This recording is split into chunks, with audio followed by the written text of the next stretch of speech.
Štai šitas gražus modeliukas, žiūrėkit.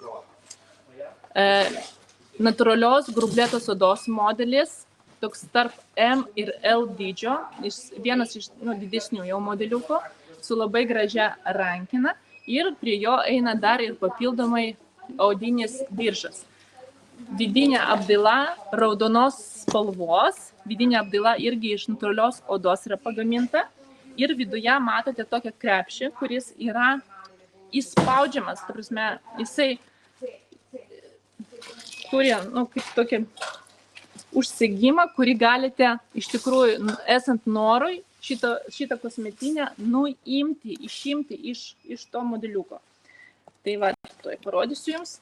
Tai esmė yra tokia, kad raudonas vidus, šitą erdvę irgi jūs galite išnaudoti, sudėti kažkokias smulkmenas iš esmės ir viduje yra kosmetinė, kuri yra išimama esant poreikiui, taip. Ir čia jau eina vienas vientisas skyrius. Šone papildomai yra skyrelis su užtrauktuku, o kitoj pusėje yra 2 skyreliai smulkiems daiktams susidėti, pavyzdžiui, telefonui, raktams. Yra ilgas dirželis, tikrai labai talpos prasme, labai talpi pati rankinė, tikrai labai gražus, ponia Raminta, modeliukas. Pritariu jums, kai aš pamačiau, tai man, iš esmės, aš labai mėgstu minimalizmą. Tai tas minimalizmas mane žavi ir žiūrėkit, kaip jinai gražiai prabangiai atrodo. Va taip nešioti, tiesiog rankoje nešioti galite. Tuoj prikabinsim dar dirželę ir pasižiūrėsim, kaip su dirželiu atrodo. Irgi labai aukštos kokybės gera furnitūra, aukso spalva. Tai auksos spalvos detalės, bet jūs turėkite omeny, kad tas auksas nėra per ryškus. Tikrai nėra per ryškus, todėl jūs galite drąsiai nešioti. Ta prasme, labai tinka ir nėra tokio šaukiančio efekto. Nes būna tas auksas toksai, pigus auksas, kitaip sakoma, jeigu taip galima pasakyti. Tiesiog va, žiūrėkit, galite nešioti ir pasikabinus ant peties, štai tokiu būdu, galite patrumpinti, galite taip nešioti, sakykime, tokiam lygmenį.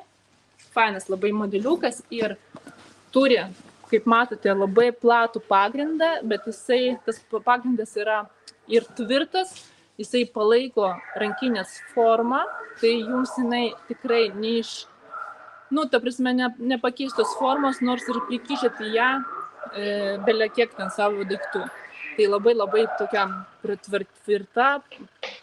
tvirtas, platus pagrindas. Ir nors pagrindas yra tvirtas, bet pati rankinė, žiūrėkit, kokią minkštumą. Tai yra natūrali oda. Ir tai yra tiek išorė, tiek vidus yra natūralios odos. O Anika rankinių nėra, Anika rankinės yra, bet ne pas šitą tiekėją, tai pas kitą, bet elektroninį parduotuvę jūs įvedus kodą, kiek aš atsimenu, 535, kažkas tokio, 535, matysit šitą modeliuką, tai Anika visų įmanomų spalvų jūs galėsit rasti. Tai va, minkštumo, patogumo ir tas raudonas vidus duoda tokią, tikrai prabangos jausmą šitai rankiniai. Tai kokių spalvų šito modeliuko 8592 yra. Čia mano rankos yra viena iš prabangiausių spalvų mano manymu, tai yra tamsi kapučino. Bordinė spalva. Turėkite omeny, kad šį sezoną būtent vyno spalva yra on top. Bordinė spalvytė, labai graži spalva. Žinoma klasika labutenai, juoda su raudono vidumi, kaip be šito, juoda. Samaninė žalia, irgi labai gražiai atrodo. Ir kiekvienoje spalvoje iš tikrųjų yra raudonas vidus, turėkite omeny. Gesinta mėlyna. Gesinta mėlyna gal prieš 2 metus buvo on top. Tamsiai mėlyna spalva. Kas nori ryškesnių rudens spalvų, tai yra garstyčių spalva. Tamsesnė raudona. tamsesnė tokia sodresnė raudona, mėtų spalva, oranžinė ir ruda spalva. Tai modelio kodas, dar kartą pasikartosiu, 85920, 85920. Visas šitą gausas spalvinės gamos jūs galite dabar įsigyti elektroninė parduotuvėje. Matysite, užėjus į elektroninę parduotuvę shop.italianbags.com, įvedus šitą kodą 85920, jūs labai lengvai rasite šitą modeliuką.